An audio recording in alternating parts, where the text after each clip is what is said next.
नहीं रहा। ठीक,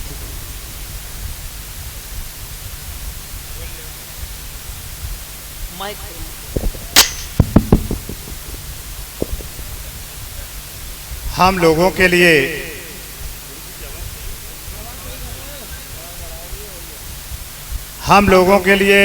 बड़े ही परम सौभाग्य की बात है कि हमारे इस शिक्षा के केंद्र पर भगवत कथा का आयोजन हो रहा है।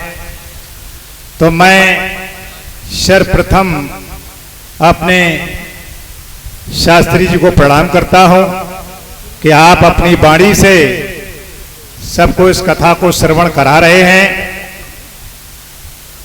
और कथा सुनने के लिए हमारे दूर दराज क्षेत्रों से हमारे बुजुर्ग संत भगवान सभी को नमन है जो पधार रहे हैं और हमारी युवा शक्ति जिन्होंने इस आयोजन को करवाने में अपनी मेहनत की है, अपना योगदान दिया है।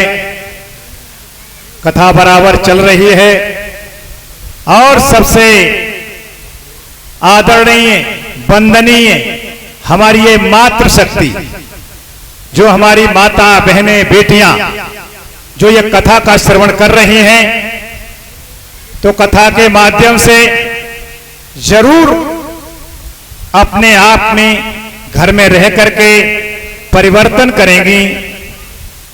कथा में कुछ ऐसे विषय आते हैं, ऐसे विचार आते हैं, ऐसे बिंदु आते हैं जो शास्त्री जी अपनी मार्मिक वाणी से उन्हें सुना करके और आपके जीवन को सफल बनाते हैं।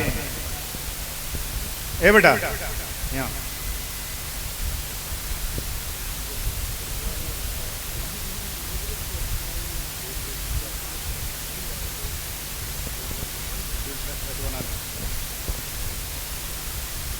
आज हमें बोलने की आवश्यकता क्यों पड़ी? मेरे अंदर कुछ आत्मचिंतन है। सामाजिक जो हमारा परिवेश है यह भटक रहा है और हम इसको समझ नहीं पा रहे हैं।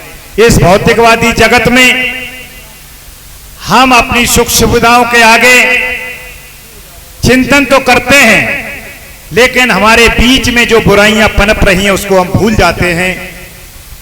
वही बुराई अगर दूसरे पर दूसरा कोई करता है तब तो हम कहते हैं बुराई है, और अगर हमारे प्रति कोई करता है तो हम उसको मानते नहीं हैं, हम अपनी अच्छाई समझते हैं। ये हमने जो परिवेश देखा और जो आज ये गुजर रहा है बहुत ही सोचनीय है, विचारणीय है, एक प्रश्न है। तो मैं आपके सभी के सामने एक घटना का जो बिंदु है उसको कह रहा हूं, बता रहा हूं। शायद सभी को पता होगा, सोशल मीडिया है, मोबाइल के माध्यम से और अन्य लोगों के माध्यम से अभी एक घटना घटी। जिस तरीके से हमारे आचार्य जी यहां पर भागवत पढ़ रहे हैं, इसी तरीके से एक मुकुटमणि नाम के आचार्य जी किसी गांव में भागवत पढ़ रहे थे। वो दादरपुर गांव है। एक दिन भागवत हुई, शाम को जो भी बातचीत हुई तो उनसे केवल ये पूछा गया कि आप किस जाति के हैं। किसी ने कहा चमार हैं, किसी ने कहा यादव हैं। अंतोगत्वा बात चलती रही, बात हुई कि यादव हैं। तो उस गांव के निवासियों ने, वो एक ही वर्ग का गांव था, ब्राह्मण जाति का गांव था।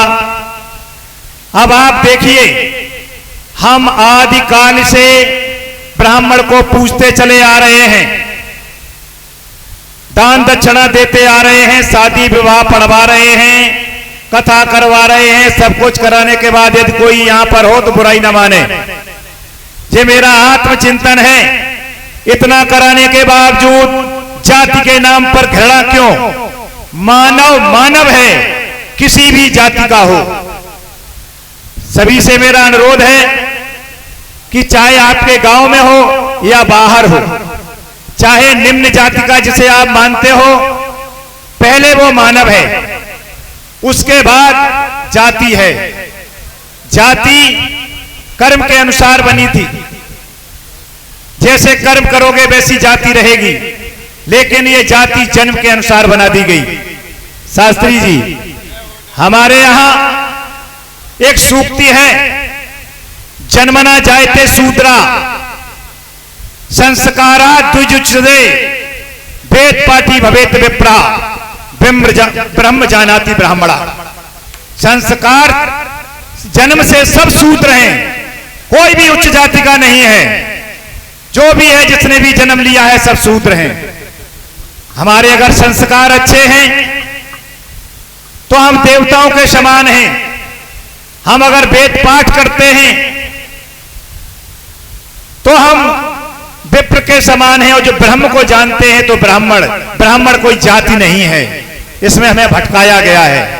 अगर वो शराब पीता है, जुआ खेलता है, व्यभिचार करता है, किस बात का ब्राह्मण है? वो ब्राह्मण नहीं है।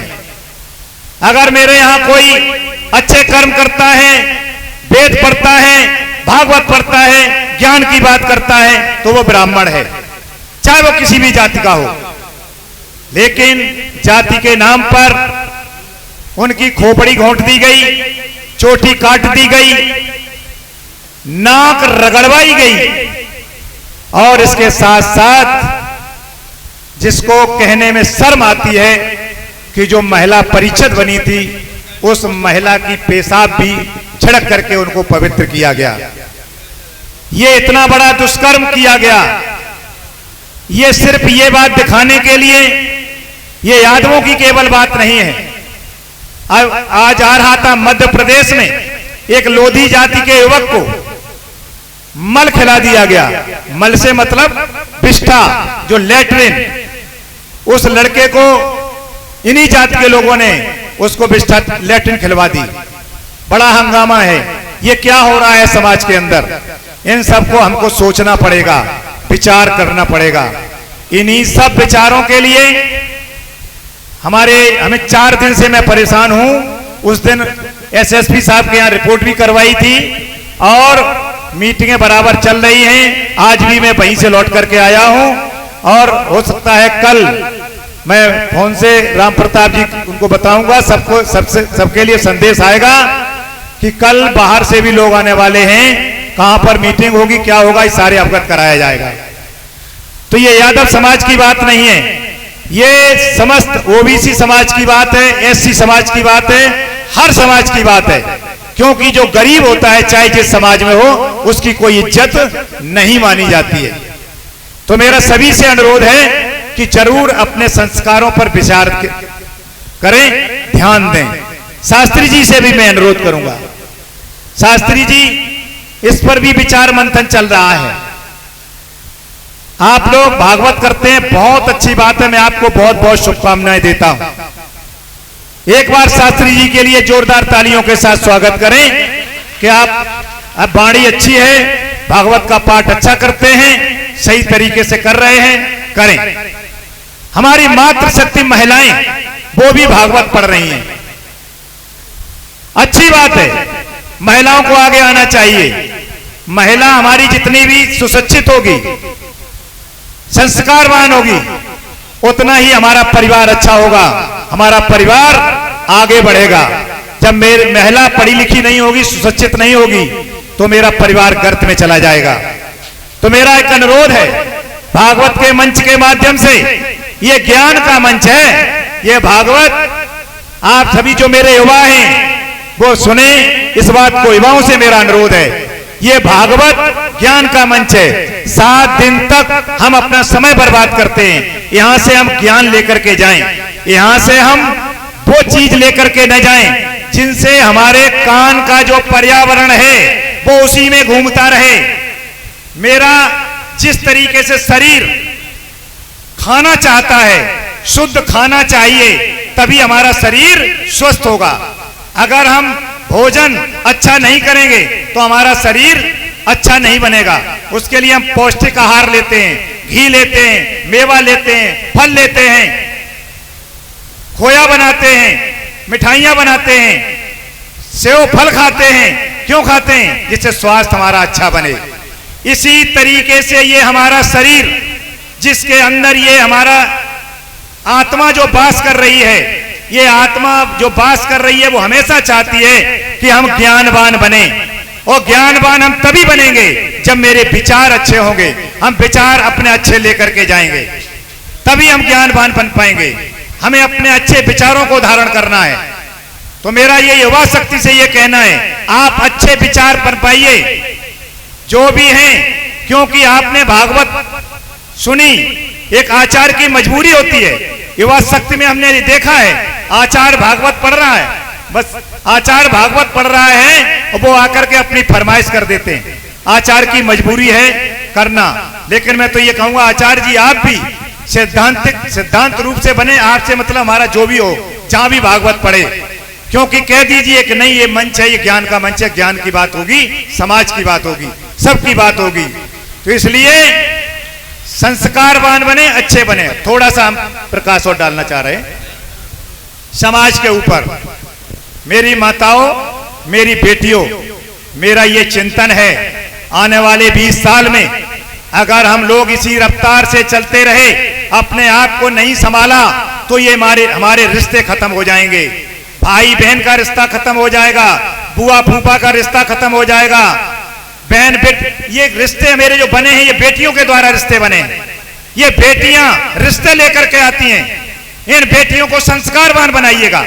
बड़ा सोचने का प्रश्न है ये। जो बेटे हैं बेटियां हैं, ये रिश्ते लेकर के आते हैं। अगर हमारे बेटे बेटियां भटक गए, ये समाज की मर्यादा से अलग चले गए, तो ये रिश्ते खत्म हो जाएंगे। किसको आप मौसी कहेंगे, किसको आप बुआ कहेंगे, किसको आप फूफा कहेंगे, किसको आप बहन बनाएंगे, ये रिश्ते खत्म होने वाले हैं। आप ये देख रहे हैं समाज में कौन से रफ्तार से, किस तरीके से हमारे समाज का जो पर्यावरण गंदा हो रहा है, हवा गंदी चल रही है।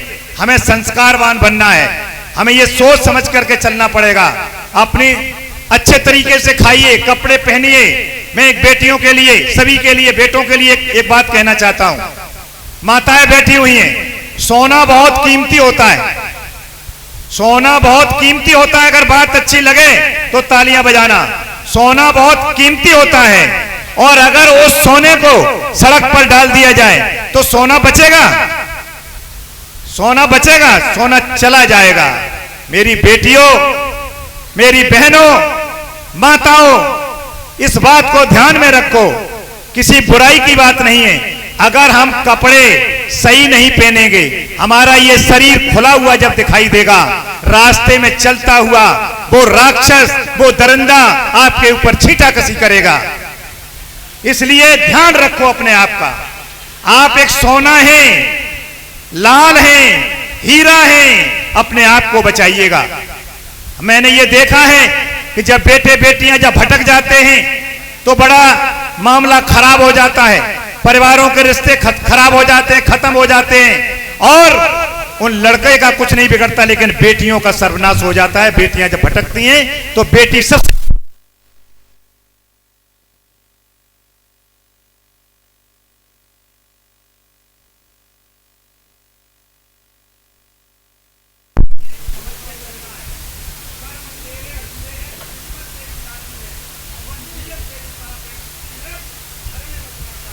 भोली गोविंद भगवान की, और चाचा जी के लिए जोरदार तालियां हो जाएं। और मेरा कहने का मतलब ये है कि जो भी रास्ता बताई है बहुत उत्तम बताई है, अच्छी बताई है, और कहा भी जाता है कि समझदार के लिए सारा काफी है। भोली गोविंद भगवान की। ज्यादा न कुछ कहते, आए कथा प्रसंग की ओर।